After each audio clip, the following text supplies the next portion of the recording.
സുഗമാദേവി സീരിയലിൻ്റെ ഇന്നത്തെ എപ്പിസോഡിൻ്റെ പ്രമുഖ വിശേഷങ്ങളിലേക്ക് എല്ലാവർക്കും സ്വാഗതം.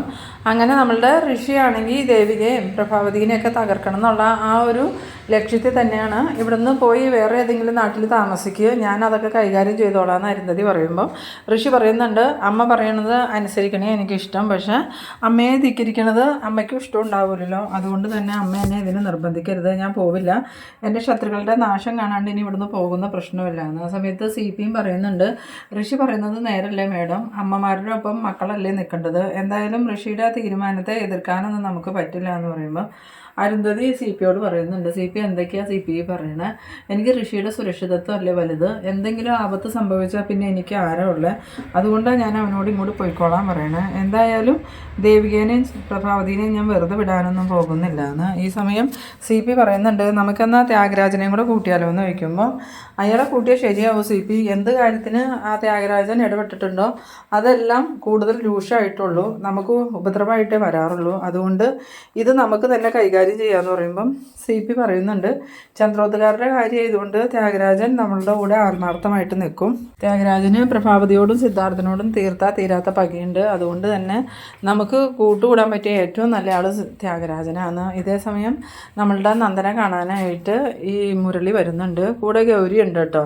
വീട്ടിൽ വരുമ്പം ദേവി എന്തേന്ന് വയ്ക്കുമ്പം ദേവി ഓഫീസിലോട്ട് പോയി, ദേവിക്ക് ഇപ്പോൾ പഴയതുപോലെ അല്ലല്ലോ, ഒരുപാട് കാര്യങ്ങൾ ചെയ്ത് തീർക്കാനുണ്ട്, ഇനിയിപ്പോൾ രാത്രിയായിട്ടാണ് വരുള്ളൂ, ദേവിയെ കാണണമെങ്കിൽ പിന്നീട് ഞങ്ങൾ ഒരു ദിവസം അങ്ങോട്ട് വരാമെന്ന് പറയുന്നുണ്ട് കേട്ടോ. ആ സമയം മുരളി പറയുന്നുണ്ട്, അതൊന്നും കുഴപ്പമില്ലടാ, ദേവിയുടെ തിരക്കൊക്കെ ഞങ്ങൾക്ക് മനസ്സിലാവും, എന്തായാലും പ്രഭയാൻറ്റി എന്തേന്ന് വയ്ക്കുമ്പം അമ്മ അകത്തുണ്ടെന്ന് പറയണു. അങ്ങനെ ഗൗരി പ്രഭയാൻറ്റി എന്നും വിളിക്കണ സമയത്ത് പ്രഭാവതി പറയുന്നുണ്ടോ, ഗൗരി അല്ല വിളിക്കണേ, എന്തായിരിക്കുമെന്ന് ചോദിച്ച് പ്രഭാവതി വരുമ്പോഴാണ് ഈ മുരളീനെ കാണുന്നത്. മുരളീനെ കണ്ടതും പ്രഭാവതി ആകെ സ്തംഭിച്ചു പോകുന്നുണ്ട്. മുരളി വന്ന വിവരമൊന്നും പ്രഭാവതി അറിഞ്ഞിട്ടുണ്ടായിരുന്നില്ല.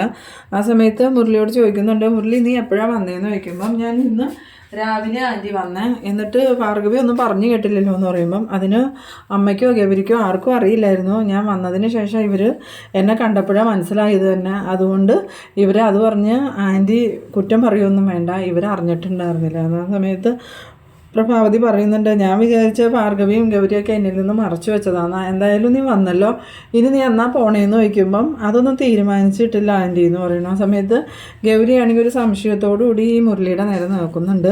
ആ സമയം മുരളി പറയുന്നുണ്ട്, ഞാനിപ്പോൾ വന്നല്ലേ ഉള്ളൂ, എന്തായാലും കുറച്ച് ദിവസം എനിക്ക് അമ്മയുടെയും ഗൗരിയുടെയും കൂടെ ഈ നാട്ടിൽ നിൽക്കണം, എന്നും ഈ ഗൾഫിലല്ലേ, ഇനിയിപ്പോൾ കുറച്ച് ദിവസം കഴിഞ്ഞേ ഞാൻ പോകുന്നുള്ളൂ എന്ന് പറയുന്നു. പിന്നീട് ഗൗരിയും പ്രഭാവതിയും കൂടി ചായ എടുക്കാമെന്ന് പറഞ്ഞ് അകത്തേക്ക് പോകുന്ന സമയത്ത് മുരളി നന്ദനോട് പറയുന്നുണ്ട്, നന്ദ എനിക്ക് നിന്നോട് കുറച്ച് കാര്യങ്ങൾ സംസാരിക്കാനുണ്ടെന്ന്. അങ്ങനെ നന്ദനെയും കൊണ്ട് മുരളി പുറത്തോട്ട് ഇറങ്ങി പോകുന്നുണ്ട്. വെളിയിൽ ചെന്നതും നന്ദൻ മുരളിയോട് ചോദിക്കുന്നുണ്ട്, എന്താ മുരളി നിനക്ക് എന്നോട് എന്താ സംസാരിക്കാനുള്ള. ആ സമയം മുരളി പറയുന്നുണ്ട്, എനിക്ക് കുറച്ച് പ്രശ്നങ്ങളായിട്ട് ഞാനിപ്പോൾ അവിടെ നിന്ന് പോന്നിരിക്കണം, ഇനി എനിക്ക് അങ്ങോട്ട് തിരിച്ചു പോകാൻ പറ്റില്ല, ജോലിയിലും കുറച്ച് പ്രശ്നങ്ങളുണ്ട്, ഇതൊക്കെ ഭാർഗവി ആൻറ്റിക്ക് അറിയുമെന്ന് ചോദിക്കുമ്പോൾ ഇതൊന്നും അമ്മയ്ക്കും ഗൗരിക്കും അറിയില്ല, എന്തായാലും തൽക്കാലം ഇതൊന്നും അവരെ അറിയിക്കണ്ട, ഭാർഗവി ആൻറ്റി ഇത് അറിഞ്ഞിട്ടുണ്ടെങ്കിൽ പുള്ളിക്കാരിക്ക് ആകെ ടെൻഷനാവുമെന്ന് നന്ദൻ പറയുമ്പോൾ മുരളി പറയുന്നുണ്ട്, ഇല്ല നന്ദ, ഞാൻ തൽക്കാലം ഇത് ആരെയും അറിയിക്കണില്ല, എനിക്ക് നിന്നിൽ നിന്ന് ഇത് മറച്ചു വെക്കാൻ പറ്റില്ല, എനിക്കതുകൊണ്ട് തന്നെ ഇവിടെ എന്തെങ്കിലും ഒരു ജോലി കണ്ടെത്തണമെന്ന്. ഇതേസമയം നന്ദൻ പറയുന്നുണ്ട്, അതൊക്കെ നമുക്ക് ശരിയാക്കാം, നീ എന്തായാലും സമാധാനമായിട്ടിരിക്കുന്നു. പിന്നീട് കാണിക്കുന്നത് നമ്മളുടെ ഋഷിയാണെങ്കിൽ ത്യാഗരാജനെ കാണാനായിട്ട് വന്നേക്കാണ്. ത്യാഗരാജൻ ഋഷിയെ കണ്ടതും എന്താ മോനെന്താ എന്നെ അന്വേഷിച്ച് വന്നേ, മേഡം എവിടെയെന്ന് വയ്ക്കുമ്പം അമ്മ വന്നിട്ടില്ല, എനിക്ക് എൻ്റെ ഒരു പേഴ്സണൽ കാര്യത്തിന് വേണ്ടിയാണ് ഞാൻ ചേട്ടനെ കാണാൻ വന്നത്. സമയത്ത് ത്യാഗരാജൻ ചോദിക്കുന്നുണ്ട്, മോനക്ക് എന്നെയും കൊണ്ട് എന്ത് കാര്യമാണ് നേടേണ്ടതെന്ന് ചോദിക്കുമ്പം എനിക്ക് ഒരാളെ കൊല്ലണം, ആരെയാ, ആ ചന്ദ്രോത്തുള്ളവരെന്ന് പറയുന്നു. ആ സമയം ചന്ദ്രോത്തുള്ള ആരെയും മോൻ ഉദ്ദേശിക്കണേ, പ്രഭാവതീനെയാണെന്ന് ചോദിക്കുമ്പോൾ അല്ല ഞാൻ ദേവീനെ, അതോ രണ്ടുപേരെയും കൊല്ലണമെന്ന് ചോദിക്കുമ്പോൾ വേണ്ട, ദേവീനെ മാത്രം കൊന്നാൽ മതി, അവളാണ് ഇപ്പോൾ എൻ്റെ മെയിൻ ശത്രു, അമ്മയെ എല്ലാവരുടെയും മുമ്പിലിട്ട് നാണം കെടുത്തിയത് അവളാണ്, അതുകൊണ്ട് ഇനി അവളെ ജീവിക്കാൻ അനുവദിക്കില്ല, എന്തായാലും ഇലക്ഷനിൽ അവൾ ജയിക്കണം എന്നായിരുന്നു എൻ്റെ ആഗ്രഹം, ജയിച്ചു കഴിഞ്ഞപ്പം അവളുടെ സ്വഭാവമൊക്കെ മാറിയിരുന്നു. ആ സമയത്ത് ത്യാഗരാജൻ പറയുന്നുണ്ട്, ഞാൻ അന്നേ മേഡത്തിനോട് പറഞ്ഞതാ ദേവികയെ ജയിപ്പിക്കാൻ വേണ്ടിയിട്ട് ഇത്രയധികം കാശൊന്നും ചിലവാക്കണ്ടെന്ന്, അന്ന് മേഡം കേട്ടില്ല, ദേവിക MLA ആയി കഴിഞ്ഞാൽ മേഡം പറയണത് അനുസരിച്ച് നിൽക്കുമെന്നാണ് പറഞ്ഞത്, എന്നിട്ടിപ്പോൾ എന്തായി, MLA ആയതും അവളുടെ സ്വഭാവം മാറിയില്ലേന്ന്. ആ സമയത്ത് ഋഷി പറയുന്നുണ്ട്, അത് ത്യാഗരാജൻ ചേട്ടൻ പറഞ്ഞത് നേരെ, പണ്ടത്തെ സ്വഭാവമേ അല്ല അവൾക്ക്, MLA ആയതോടുകൂടി അവൾക്കും പ്രഭാവതിയുടെ സ്വഭാവം തന്നെയായി, ഇനി അവൾ അധികകാലം രാമപുരത്തെ MLA ആയിട്ട് ജീവിക്കണ്ടാന്ന്. അതേസമയം ത്യാഗരാജൻ ഫോൺ എടുത്തിട്ട് ഒരു ഫോട്ടോ ഈ ഋഷിയെ കാണിച്ചു കൊടുക്കുന്നുണ്ട്. ഇയാളെ ഋഷിക്ക് മനസ്സിലായോ എന്ന് ചോദിക്കുമ്പം ഇല്ല, ഇത് ആരാന്ന് ചോദിക്കണോ. ആ സമയം ത്യാഗരാജൻ പറയുന്നുണ്ട്, ഇവൻ എൻ്റെ ആളാണ്, ഇപ്പം ഇവൻ ദേവികയുടെ ഡ്രൈവറാണ്, അതുകൊണ്ട് തന്നെ നമുക്ക് ദേവികയെ ഇല്ലാണ്ടാക്കാൻ ഇവൻ്റെ സഹായം വേണ്ടി വരും. ആ സമയം ഋഷി പറയുന്നുണ്ട്, ആരുടെ സഹായം സ്വീകരിച്ചിട്ടാണെങ്കിലും കുഴപ്പമില്ല, അവളെ ഇല്ലാതാക്കണം, അതോടുകൂടി പ്രഭാവതിക്കുള്ള നല്ല പണിയാവും കിട്ടണതെന്ന്. ആ സമയത്ത് ത്യാഗരാജൻ പറയുന്നുണ്ട്, എന്തായാലും ഞാൻ ഇവനെ ഒന്ന് കണ്ട് സംസാരിക്കട്ടെ, അവന് കുറച്ച് പൈസ കൊടുക്കേണ്ടി വരും, അതെനിക്ക് ഋഷി തന്നെന്ന് പറയുമ്പം പൈസ എത്ര വേണമെങ്കിലും ഞാൻ തരാം, അതിനൊന്നും ഒരു കുഴപ്പമില്ല, എത്രയും പെട്ടെന്ന് നമ്മൾ ഉദ്ദേശിച്ച രീതിയിൽ കാര്യങ്ങൾ നടത്തണം, അതിന് ഈ ഡ്രൈവറെയും കൊണ്ട് പറ്റുമെങ്കിൽ ആ ഡ്രൈവറെ തന്നെ ഏൽപ്പിച്ചോളാം. അങ്ങനെ നമ്മളുടെ ത്യാഗരാജനാണെങ്കിൽ ഫോണെടുത്ത് ആ ഡ്രൈവർക്ക് വിളിക്കുന്നുണ്ട്. അയാൾ ഫോണെടുത്തതും എന്താ ത്യാഗരാജൻ ചേട്ടാന്ന് ചോദിക്കുമ്പം എനിക്ക് തന്നെ ഒന്ന് കാണണമല്ലോ, താൻ എപ്പോഴും ഫ്രീ ആവണേന്ന് ചോദിക്കുമ്പം ഇപ്പം ഞാൻ മേഡത്തിനെയും കൊണ്ട് ഓഫീസിലേക്ക് പോയിക്കൊണ്ടിരിക്കുക, ഓഫീസിൽ ചെന്ന് കഴിഞ്ഞാൽ പിന്നെ ഞാൻ ഫ്രീയാണ്, പിന്നെ വൈകുന്നേരം മേഡത്തെയും കൊണ്ട് തിരിച്ച് വീട്ടിലോട്ട് പോയാൽ മതി, അതിൻ്റെ ഇടയ്ക്ക് ചേട്ടന് വരാൻ പറ്റുവാണെങ്കിൽ കാണാമെന്ന്. ത്യാഗരാജൻ പറയുന്നുണ്ട്, എന്നാൽ താൻ അവിടെ എത്തിയതിന് ശേഷം എന്നെ വിളിക്കുക, ഞാൻ അപ്പം അങ്ങോട്ട് വരാമെന്ന്. പിന്നീട് കാണിക്കുന്നത് നമ്മളുടെ ഭാർഗവീനെയാണ്. ഭാർഗവി ആണെങ്കിൽ ഈ മുരളി വന്നതിൻ്റെ സന്തോഷത്തിൽ എല്ലാ അയൽവാസികളോടും പറയുന്നുണ്ട് എൻ്റെ മകൻ ഗൾഫിൽ നിന്ന് വന്നു എന്ന്.